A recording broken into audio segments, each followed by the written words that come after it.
Hello viewers and dear students. যদি তোমালোকক কোনো কথাতে নিজৰ মতামত প্ৰকাশ কৰিবলৈ দিয়া নহয়, যদি তোমালোকক নিজৰ পছন্দমতে জীৱন যাপন কৰিবলৈ দিয়া নহয়, যদি তোমালোকক নিজ ইচ্ছামতে কোনো কামেই কৰিবলৈ দিয়া নহয়, তেতিয়া বাৰু তোমালোকে নিজকে স্বাধীন বুলি ক'ব পাৰিবানে? হয়, আজিৰ আমাৰ আলোচনাৰ বিষয়টো হৈছে স্বাধীনতা বুলিলে কি বুজা?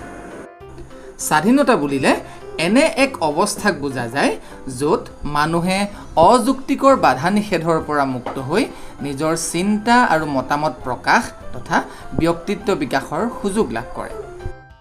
স্বাধীনতাৰ উদাহৰণ হিচাপে আমি ল'ব পাৰোঁ যেনে শিক্ষাৰ্থী হিচাপে তোমাৰ স্বাধীনতা, নিজৰ মতামত প্ৰকাশ কৰা, পচন্দৰ বিষয় অধ্যয়ন কৰা, নিজৰ লক্ষ্য নিৰ্ধাৰণ কৰা, নিজৰ চিন্তা আৰু বিশ্বাস অনুসৰি ধৰ্ম পালন কৰা ইত্যাদি ইত্যাদি। এইখিনিতে আমি স্বাধীনতা সম্পৰ্কীয় কেইটামান গুৰুত্বপূৰ্ণ কথা মনত ৰাখিব লাগিব। স্বাধীনতা মানে যি মন যায় সেয়া কৰা নহয়। স্বাধীনতা মানে নিজ ইচ্ছামতে কাম কৰা নহয়।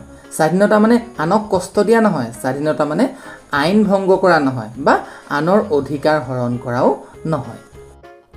অৰ্থাৎ আমি বুজিব লাগিব যে নিজ ইচ্ছামতে কাম কৰি আনৰ অনিষ্ট কৰিলে বা আনৰ স্বাধীনতাত হস্তক্ষেপ কৰিলে বা আনৰ অধিকাৰ ভংগ কৰিলে সেয়া কেতিয়াও স্বাধীনতা নহয়।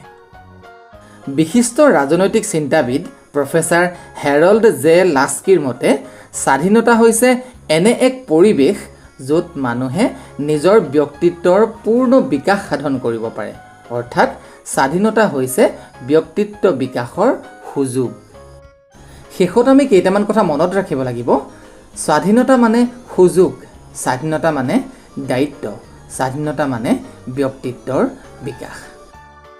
আজিলৈ ইমানেই। পৰৱৰ্তী ভিডিঅ'ত এটা নতুন বিষয় লৈ আমি পুনৰ উপস্থিত হ'ম। তেতিয়ালৈ তোমালোকে চাই থাকিবা দি দ্য ইণ্টেলেক্ট।